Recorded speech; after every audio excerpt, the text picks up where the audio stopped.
अस्सलाम वालेकुम।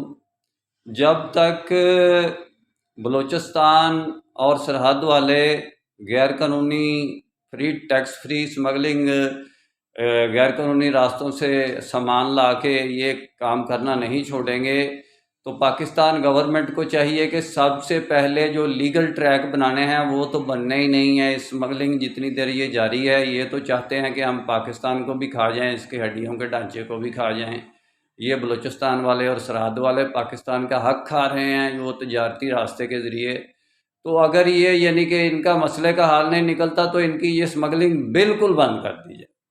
पाकिस्तान गवर्नमेंट चाहे उधर 5 लाख आर्मी उधर FC वाले मुकर्रर करने पड़े, इनकी बिल्कुल जो तजारत है, ये जो 2 नंबर स्मगलिंग कर रहे हैं, इसको बंद किया जाए।